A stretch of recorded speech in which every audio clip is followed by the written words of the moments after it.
Madame la Présidente, Excellences, Mesdames et Messieurs, c'est un grand honneur de me faire l'interprète de Madame la Ministre Hadj El Habib, qui regrette de ne pas pouvoir être présente parmi vous aujourd'hui.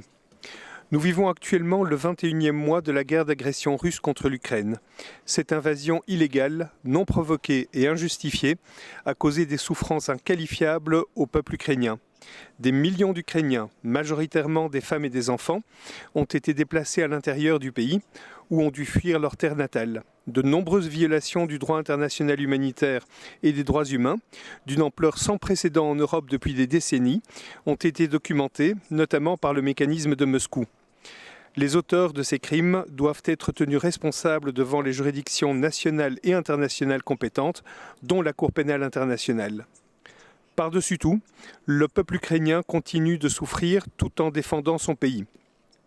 Permettez-moi de répéter ici une fois de plus que la Belgique continuera à soutenir le peuple ukrainien, ainsi que l'intégrité territoriale et la souveraineté de son pays, aussi longtemps qu'il le faudra. À l'OSCE, la Belgique continue à contribuer au programme de soutien à l'Ukraine, le SPU, dont elle est cette année encore, comme ce fut déjà le cas l'an dernier, un donateur important. En envahissant l'Ukraine, la Russie a jeté par-dessus bord l'ensemble des 10 principes d'Helsinki qu'elle avait signés en 1975, tels que le respect de l'intégrité territoriale, le règlement pacifique des différends et la non-ingérence dans les affaires intérieures des autres États. Nous en voyons tous les résultats. Plus récemment, le 7 novembre dernier, la Russie s'est retirée définitivement du traité sur les forces armées conventionnelles en Europe, le seul traité en Europe comportant des limites vérifiables sur les armes lourdes conventionnelles et dont la raison d'être était précisément de prévenir une attaque surprise comme celle dont nous avons été témoins le 24 février 2022. La réciprocité est un élément essentiel de ce traité. Nous ne pouvons donc pas rester liés par la mise en œuvre du traité, alors que la Russie s'en est retirée. Nous avons toutefois décidé de ne pas nous en retirer nous-mêmes, mais seulement de suspendre l'application du traité, essayant ainsi de maintenir l'architecture du contrôle des armements aussi intacte que possible. Dans cet esprit, nous continuerons également à mettre en œuvre des mesures visant à réduire les risques militaires avec les États de l'OSCE qui partagent les principes comme la réciprocité, la transparence et le consentement du pays hôte. Les conflits ne se limitent pas à une seule région.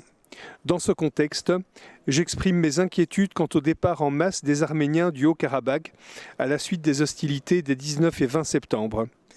La quasi-totalité de la population du Haut-Karabakh a trouvé refuge en Arménie, sans véritable perspective de retour chez elle. Ces événements tragiques soulignent la nécessité d'avancer concrètement dans le processus de paix et de garantir le respect de l'intégrité territoriale afin d'apporter de la stabilité à la région. Nous devons raviver l'esprit du multilatéralisme et nous devons garantir que l'OSCE puisse exercer ses fonctions essentielles dans ces 3 dimensions.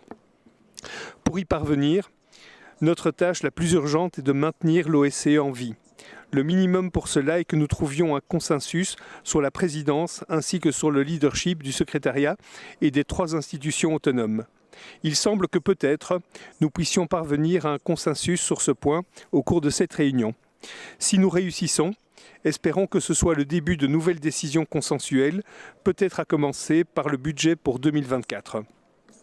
Je voudrais terminer en remerciant l'actuel président en exercice, Bujar Osmani, qui a fait un travail exemplaire en présidant l'OSCE en ces temps extrêmement difficiles. Je voudrais également exprimer notre plein soutien pour la nomination de Malte à la présidence en exercice pour 2024.